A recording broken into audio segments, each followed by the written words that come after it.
Bueno, hemos estado predicando una serie llamada Libres. ¿Cómo es que se llama la serie? Pastor, pero usted le dio café a esta gente. Usted me dijo que le iba a dar café. No, tranquilo, yo le doy café para que no se te duerma mientras tú predicas. ¿Cómo es que se llama la serie? Libres. Amén. Y hoy quisiera hablarles bajo el tema, ¿están ready? Agárrese de la silla. Libres para serle fiel. Libres para serle fiel. El libro del Éxodo nos relata la historia de cómo fue que Dios, por medio de Moisés, liberó al pueblo de Israel de la esclavitud de Egipto. El propósito de esa libertad era para que el pueblo adorara a Dios en el desierto y fuesen llevados a la tierra la cual Dios le había prometido a Abraham, Isaac y Jacob. Y en el capítulo 5 del Éxodo se nos relata el primer intento de Moisés y Aarón de ir a hablar con el faraón para que dejara libre al pueblo. Pero este intento provocó que el faraón se enfureciera aún más y maltratara más al pueblo, dándole más cargas pesadas. El faraón hasta pensó que la razón por la cual el pueblo se quería ir era porque se estaban volviendo perezosos, no querían trabajar más. Me pregunto por qué. Y por eso pues les dio más trabajo. Y los capataces del pueblo de Israel le reclamaron a Moisés diciendo: desde que tú hablaste con el faraón, mira lo mal que nos está haciendo. Al final del capítulo 5, Moisés le reclama al Señor. Moisés va a ir donde el Señor y le dice: ¿por qué tú me enviaste para allá? Mira lo que está pasando ahora. Hablamos con el faraón y ahora el faraón se enfureció y ahora está maltratando mucho más al pueblo. ¿Por qué tú me enviaste para allá? Y miren cómo luego dice en el capítulo 6 del Éxodo, le dice que el Señor le respondió: ahora verás lo que voy a hacer con el faraón. Realmente, solo por mi mano poderosa va a dejar que se vayan. Solo por mi mano poderosa va a echarlos de su país. Y en otra ocasión Dios habló con Moisés y le dijo: yo soy el Señor, que me aparecí a Abraham, a Isaac y a Jacob bajo el nombre de Dios Todopoderoso. Pero no les revelé mi verdadero nombre, que es el Señor. También con ellos confirmé mi pacto de darle la tierra de Canaán, donde residieron como forasteros. He oído además el quejido de los israelitas, a quienes los egipcios han esclavizado, y he recordado mi pacto. Así que ve y di a los israelitas: yo soy el Señor, yo voy a quitarles de encima la opresión de los egipcios, voy a librarlos de su esclavitud, voy a liberarlos con grandes despliegues de poder y con grandes actos de justicia. Haré de ustedes mi pueblo y yo seré su Dios. Así sabrán que yo soy el Señor su Dios, que los libró de la opresión de los egipcios. Y los llevaré a la tierra que juré solemnemente con la mano en alto dar a Abraham, Isaac y a Jacob. Yo, el Señor, le daré a ustedes posesión de ella. Moisés dio a conocer esto a los israelitas, pero por su desánimo y las penurias de su esclavitud, ellos no hicieron caso. Entonces el Señor habló con Moisés y dijo: ve y habla con el faraón, el rey de Egipto. Dile que deje salir de su país a los israelitas. Pero Moisés respondió al Señor: ¿y cómo va a hacerme caso el faraón si ni siquiera los israelitas a mí me creen? Además, no tengo facilidad de palabra. Dios estaba enfocado en una misión: liberar al pueblo de la esclavitud de Egipto. Pero había un problema: ni el pueblo quería obedecer, y Moisés también estaba dudando de sí mismo. Mis hermanos, no importando las circunstancias, Dios desea una obediencia fiel. Dios desea una obediencia fiel. Por muchos años, al menos el tiempo que yo llevo en el Evangelio, he escuchado mucho de la fidelidad de Dios. Muchos sermones se han predicado con el mensaje de que Dios es fiel en todo momento, y eso es verdad. De hecho, la fidelidad está ligada a la naturaleza de Dios. La Biblia por todas partes declara que Dios es fiel. En algunos ejemplos, si vemos el Antiguo Testamento, en Deuteronomio capítulo 7, verso 9 dice: reconoce pues que el Señor es tu Dios, el Dios fiel, que guarda su pacto y su misericordia hasta 1000 generaciones con aquellos que le aman y guardan sus mandamientos. Lamentaciones, capítulo 3, verso 22 al 23 dice que las misericordias del Señor jamás terminan, pues nunca fallan sus bondades, son nuevas cada día, grande es tu fidelidad. El Salmo 119, verso 89 al 90, para siempre, oh Señor, tu palabra está firme en los cielos, tu fidelidad permanece por todas las generaciones. Tú estableciste la tierra y ella permanece. Y en Números capítulo 23, verso 19, Dios no es hombre para que mienta, ni hijo de hombre para que se arrepienta. ¿Lo ha dicho Él y no lo hará? ¿Ha hablado y no lo cumplirá? Entonces el Antiguo Testamento declara la fidelidad del Señor, al igual que el Nuevo Testamento. En Hebreos capítulo 6, versos 13 al 15, dice, pues cuando Dios hizo la promesa a Abraham, y esto es citando el Antiguo Testamento, dice, no pudiendo jurar por uno mayor, juró por sí mismo, diciendo, ciertamente te bendeciré y ciertamente te multiplicaré, y así, habiendo esperado con paciencia, obtuvo la promesa. Hebreos capítulo 11, verso 11 dice, también por la fe Sara misma recibió fuerza para concebir a su avanzada edad, aún pasada ya la edad propicia, pues consideró fiel al que lo había prometido. Romanos capítulo 3, versos 3 al 4, entonces ¿qué? Si algunos fueron infieles, ¿acaso su infidelidad anulará la fidelidad de Dios? De ningún modo. Antes bien, sea hallado Dios veraz, aunque todo hombre sea hallado mentiroso. Entonces Dios es verdadero, Él es fiel, aunque el hombre es mentiroso.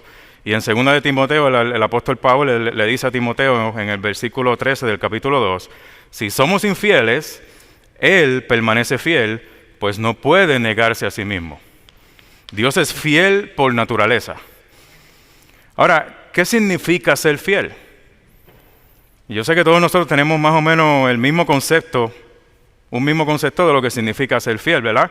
Pero si buscamos, ¿sabes? Si buscamos en el diccionario, en Google, inteligencia artificial o el ChatGPT, como tú le quieras llamar, donde usted desee, ¿no? Quizás encontremos una definición como esta.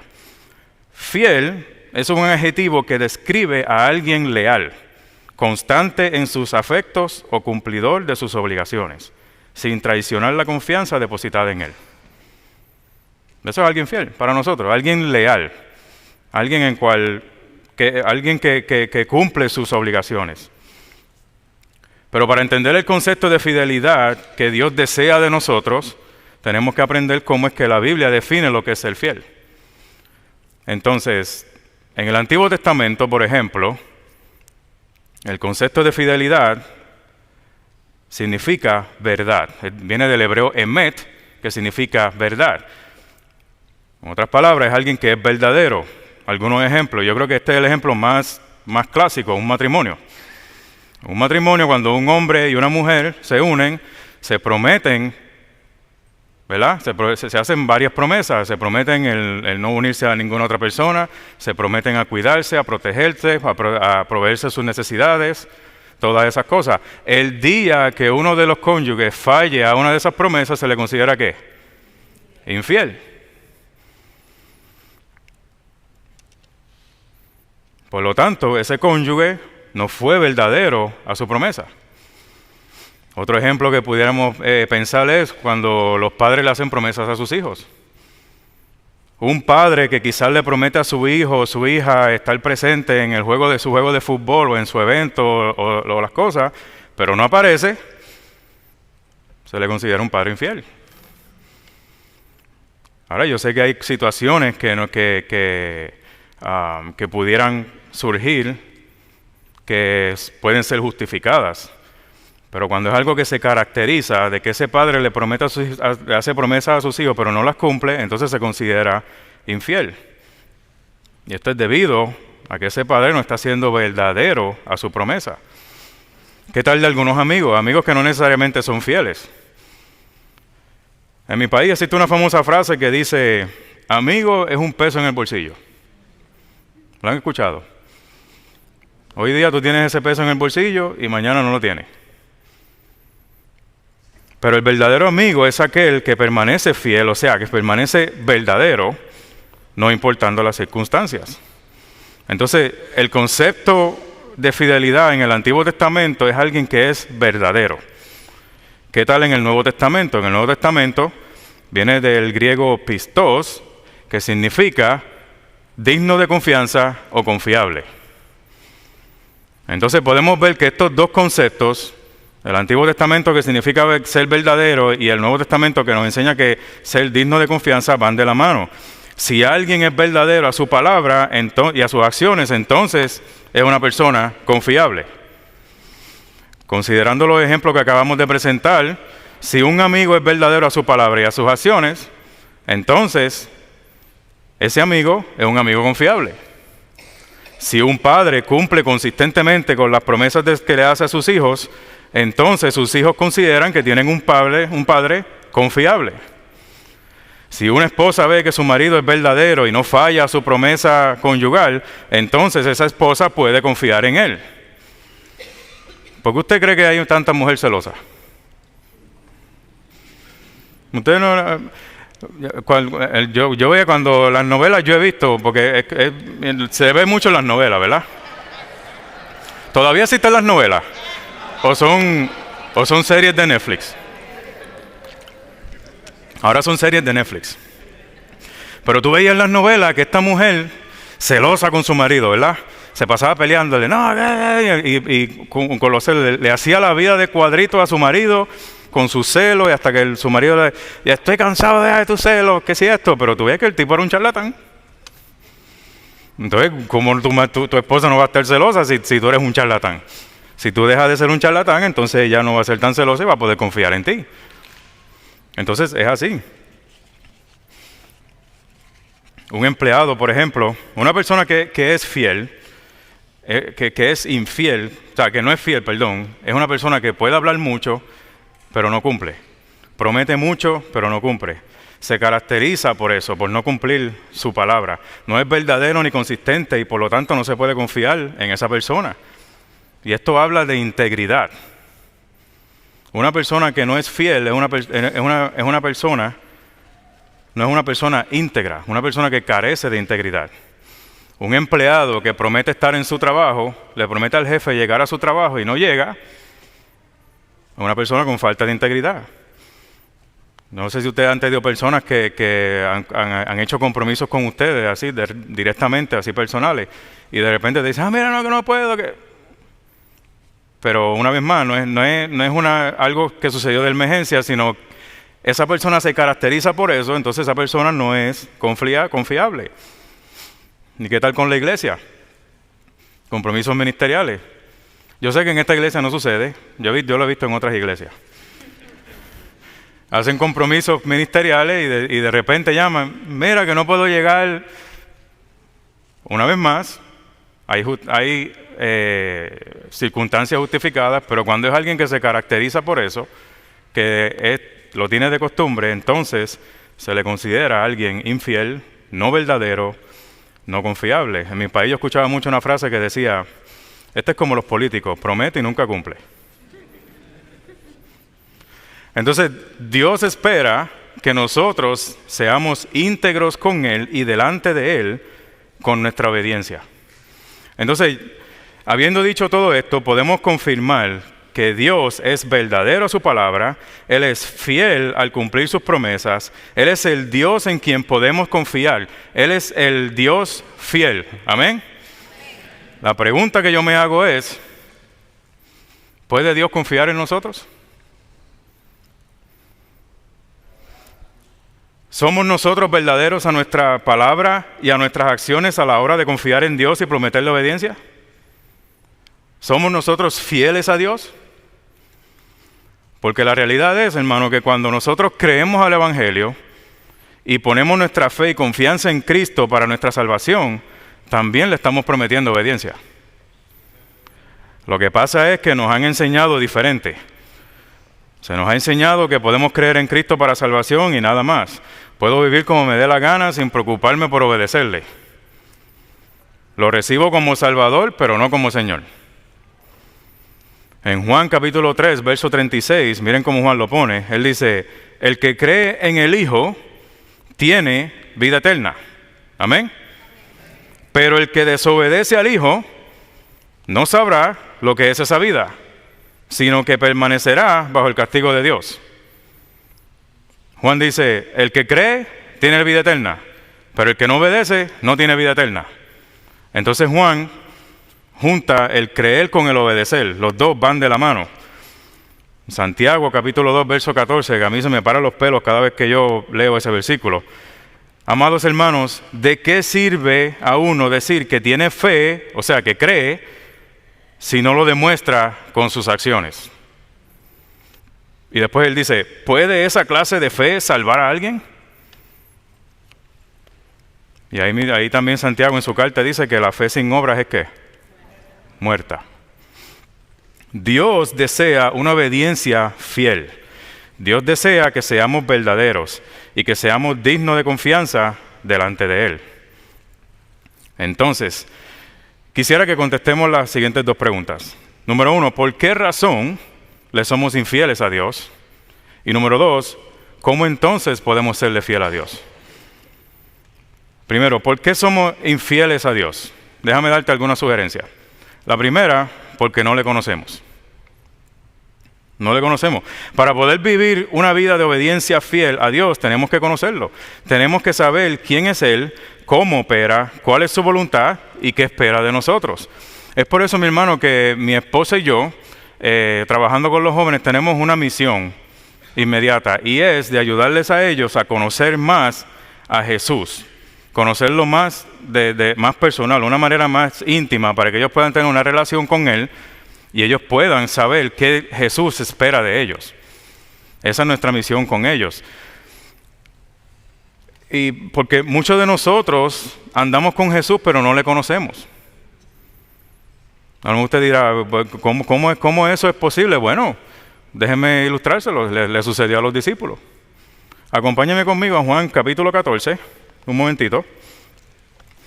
Juan capítulo 14, Jesús les está hablando a los discípulos, él les está diciendo, los está preparando, ya él está pronto de irse, y él le dice, en la casa de mi Padre hay muchas moradas, yo me voy a ir para preparar un lugar para ustedes, y si me voy y preparo un lugar para vosotros, vendré otra vez y los tomaré conmigo para que donde yo estoy, allí también estén vosotros.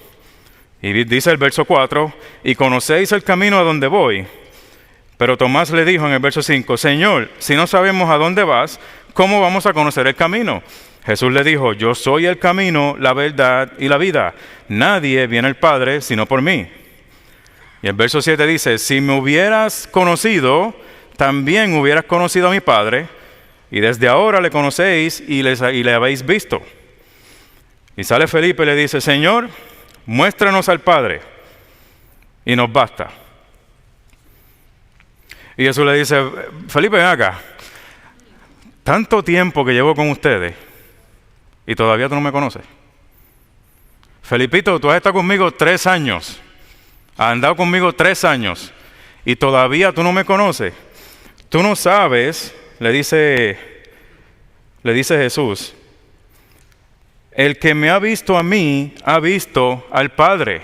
¿Cómo es que tú me dices, muéstranos al Padre? Entonces, el problema está en que aunque andamos con Jesús, muchas veces no le conocemos. Y por lo tanto no podemos serle fiel. No sabemos qué Él espera de nosotros. Tenemos que conocerlo para poder serle fiel a Dios en nuestra obediencia. La segunda razón que le puedo sugerir es que estamos esclavizados al pecado. ¿Por qué no somos fieles a Dios, mi hermano? Porque es que estamos esclavizados al pecado. Ahora, en Romanos capítulo 6, Pablo viene explicando que la muerte de Cristo es la que consigue nuestra libertad de la esclavitud al pecado. No es la ley la que consigue nuestra libertad, sino la gracia de Dios en Cristo. Y luego Pablo continúa diciendo en Romanos capítulo 6, versos 15 al 18, él dice, y esta es la nueva traducción viviente, ahora bien, ¿eso significa que podemos seguir pecando porque la gracia de Dios nos ha deliberado de la ley? Claro que no. ¿No se dan cuenta de que uno se convierte en esclavo de todo lo que decide obedecer? ¿Se dan cuenta? Uno puede ser esclavo del pecado, lo cual lleva a la muerte, o puede decidir obedecer a Dios, lo cual lleva a una vida recta. Antes, ustedes eran esclavos del pecado, pero gracias a Dios, ahora obedecen de todo corazón la enseñanza que les hemos dado. Ahora son libres de la esclavitud del pecado y se han hecho esclavos de la vida recta. Mi hermano, usted va a seguir siendo un esclavo. pero de una de dos, o del pecado o de la vida recta. Y esto es lo que yo llamo el meollo del asunto. El hermano Danilo la semana pasada nos estaba enseñando de que nuestro problema no necesariamente es nuestro ambiente alrededor, nuestro entorno o las demás personas, aunque todo eso influye, pero nuestro problema es nuestra condición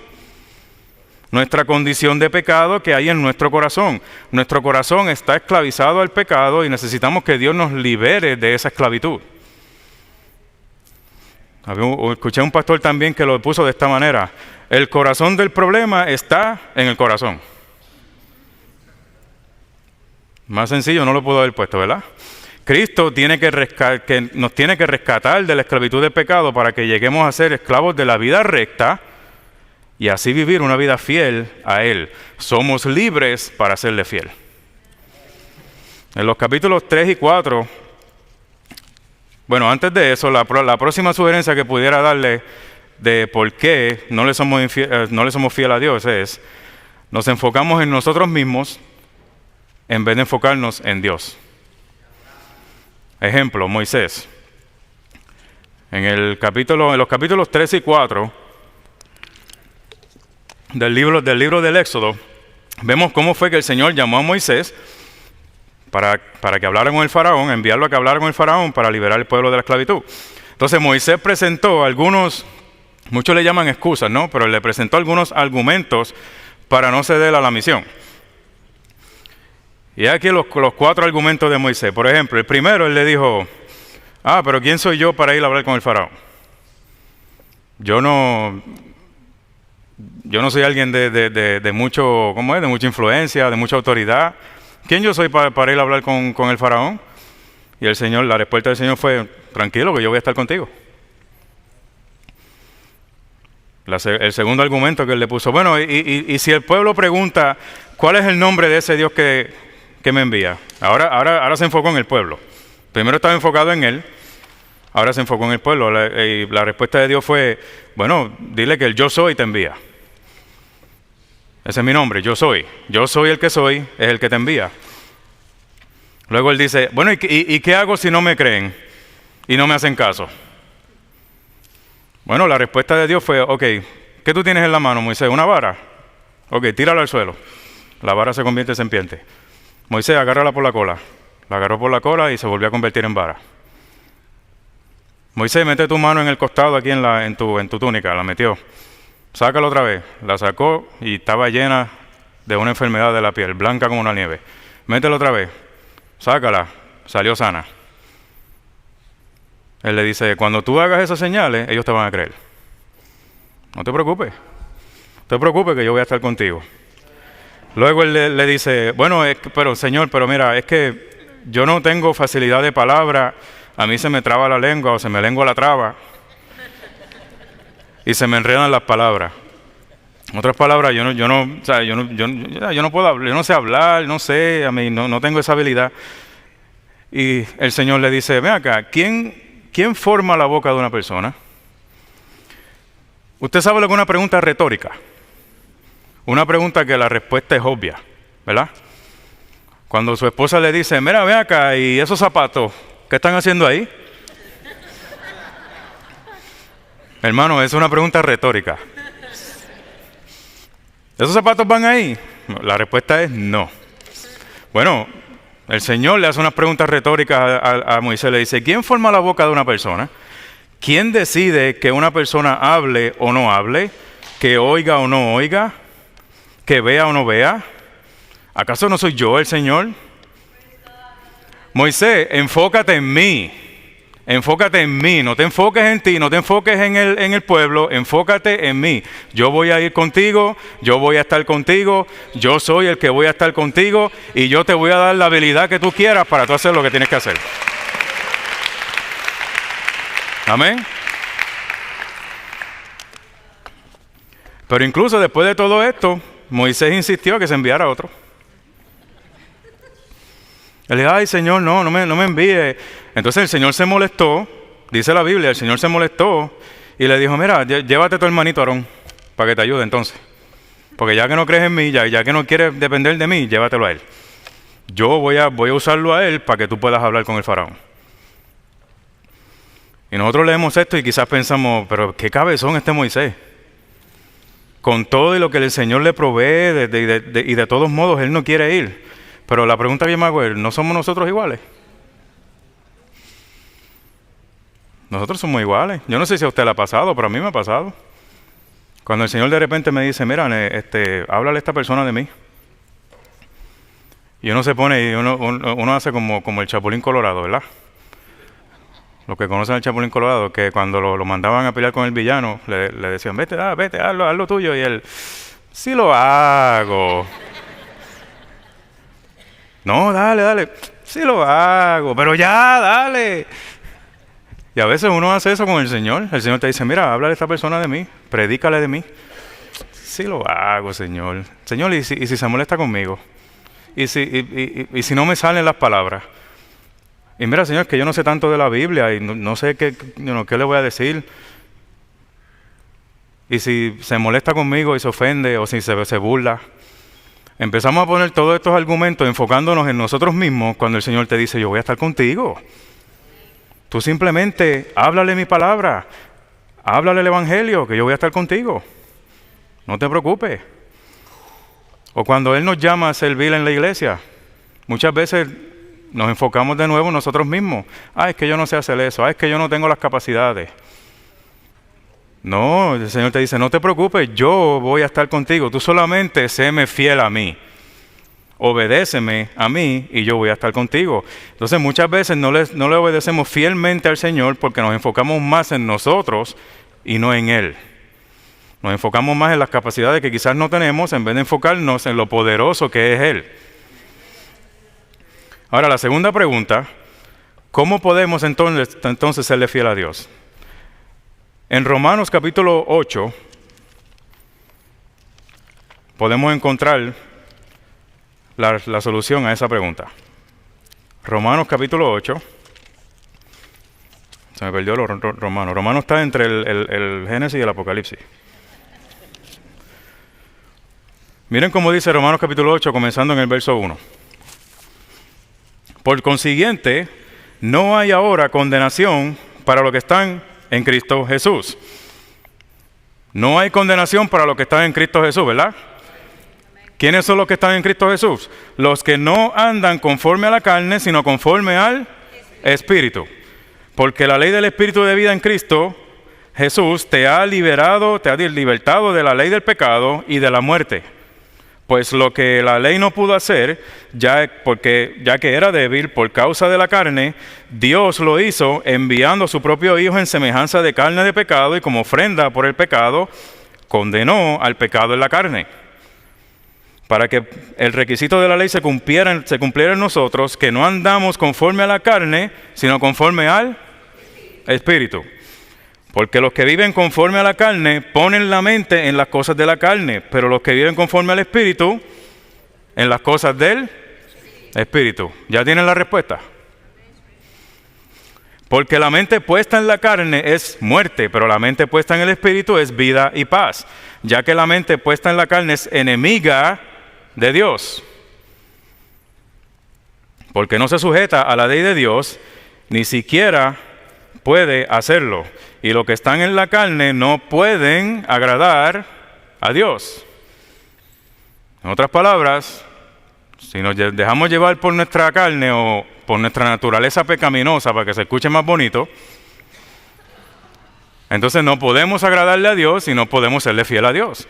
¿Cuál es la respuesta? Tenemos que dejarnos llevar por el Espíritu. La mejor manera de serle fiel a Dios en obediencia es estar en Cristo y dejarnos llevar por el Espíritu y no por nuestra naturaleza pecaminosa. Pablo le comunica lo mismo a los Gálatas, en Gálatas capítulo 5, versos 16 al 23. Él dice, así que les digo, vivan por el Espíritu y no sigan los deseos de la carne. Porque ésta desea lo que es contrario al Espíritu y a su vez el Espíritu desea lo que es contrario a ella. Los dos se oponen entre sí. De modo que ustedes no pueden hacer nada que no quieren. ¿Por qué? Porque no se están dejando llevar por el Espíritu, se están dejando llevar por la carne. Ahora, Dios nos liberó de la esclavitud y el dominio del pecado.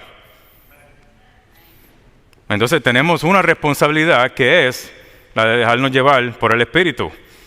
Pero si los guía, dice el de verso 18, si los guía el Espíritu, no están bajo la ley. Las obras de la carne se conocen bien. Ahí, esa lista que está ahí, no sé si cada cual de nosotros caemos en algo de eso: inmoralidad sexual, impureza, libertinaje, idolatría, hechicería, odio, discordia, celos, arrebatos de ira, orgía y otras cosas como esas. Así que él no dejó nada fuera. Él dijo, si se me olvida algo, piensa en algo parecido y eso está ahí. Le advierto ahora que, como antes lo hice, que los que practican tales cosas no heredarán el reino de Dios. En cambio, el fruto del Espíritu es, el resultado de yo dejarme llevar por el Espíritu es amor, alegría, paz, paciencia, amabilidad, fidelidad, humildad y dominio propio. No hay ley que condene esas cosas. Entonces la única manera de serle fiel al Señor es que seamos liberados del pecado, lo cual ya Él lo hizo en la cruz, y que vivamos guiados por el Espíritu Santo y no por la carne. Dios liberó al pueblo de Israel de la esclavitud de Egipto. Y en ese momento se hicieron libres para adorar a Dios, obedecerle fielmente y vivir para Él. Pero si usted revisa la historia, ¿qué fue lo que pasó? El pueblo no le fue fiel a Dios. Continuó desobedeciendo a Dios. De hecho, cuando usted mira el libro de Jueces, cada vez que va a empezar un capítulo, casi que el primer versículo casi siempre dice, y el pueblo hizo lo malo delante de Jehová. Entonces tiene que venir un juez y sacarlo de ese jebulú, y cuando ese juez ya no está, y el pueblo hizo lo malo delante de Jehová. O sea, hubo un continua desobediencia a Dios. ¿Por qué? Porque más fuerte que la esclavitud de Egipto era la esclavitud al pecado. Pero de la misma manera que Dios liberó al pueblo con mano poderosa, hoy en día Él sigue siendo poderoso para liberarte a ti del pecado y así poderle serle fiel. Así es. Gracias, Señor. Ya los muchachos pueden ir pasando. Entonces yo quisiera dejarlos en lo que los muchachos se preparan para una última alabanza. Quisiera dejarlos con este otro pasaje. Colosenses capítulo 3, versos del 1 al 3. Y si quieren se pueden poner de pie conmigo para poder leerlo y poder cantar una última alabanza al Señor. Colosenses capítulo 3, versos del 1 al 3 dice: ya que han resucitado con Cristo, o sea, si Cristo ya te liberó del pecado, si ya tú entregaste tu vida al Señor, si ya tú creíste en su sacrificio en la cruz para el perdón de tus pecados y en su resurrección al tercer día para tener vida eterna, ya que han resucitado con Cristo, busquen las cosas de arriba, donde está Cristo sentado a la derecha de Dios. Concentren su atención en las cosas de arriba, no en las de la tierra. Pues ustedes han muerto y su vida está escondida en Cristo, con Cristo en Dios.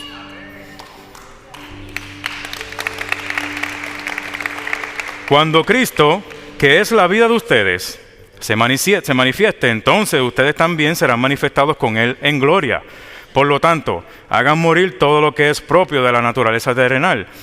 Y Pablo vuelve y menciona todas esas listas: impureza, inmoralidad sexual, bajas pasiones, deseos, malos deseos y avaricia, la cual es idolatría. Por estas cosas viene el castigo de Dios. Ustedes las practicaron en otro tiempo, cuando vivían en ellas. Pero ahora que son libres, ahora que ya el pecado no los domina, abandonen también todo esto: enojo, ira, malicia, calumnia y lenguaje obsceno. Dejen de mentirse unos a otros, ahora que se han quitado el ropaje de la vieja naturaleza con sus vicios, y se han puesto el de la nueva naturaleza que Dios nos da, que se va renovando en conocimiento a imagen de su Creador. Entonces, ¿de qué se trata serle fiel a Dios? Que cada día podamos ser más semejantes a su Creador. Pablo no solo nos manda que dominemos nuestro pecado, no. Él nos manda a matarlo. Dicho de otra manera, nos manda a crucificar nuestro pecado junto con Cristo. De esa manera nos vamos renovando en conocimiento a imagen de nuestro Creador. Mientras más busquemos parecernos a nuestro Señor, más fiel le seremos. Pero nada de eso puede ser posible si Cristo no entra en nuestras vidas. Nada de eso puede ser posible si al Cristo entrar en nuestras vidas, por el Espíritu Santo, una vez nos arrepentimos de nuestros pecados y ponemos nuestra fe en Él como nuestro Salvador y Señor. Una vez Cristo entra en nuestras vidas, Él nos da libertad. Somos libres para serle fiel. Me encantó algo que también dijo un predicador, que él dice: nuestra fidelidad a Dios es la respuesta obvia a su fidelidad. Si Dios es fiel con nosotros, si Él fue fiel con nosotros, ¿cómo nosotros no deberíamos serle fiel? Yo quisiera que cuando finalmente llegue a la presencia de Dios, a escuchar su voz decir: bien, buen siervo fiel, en lo poco me fuiste fiel, en lo mucho te pondré. Entra en el gozo de tu Señor.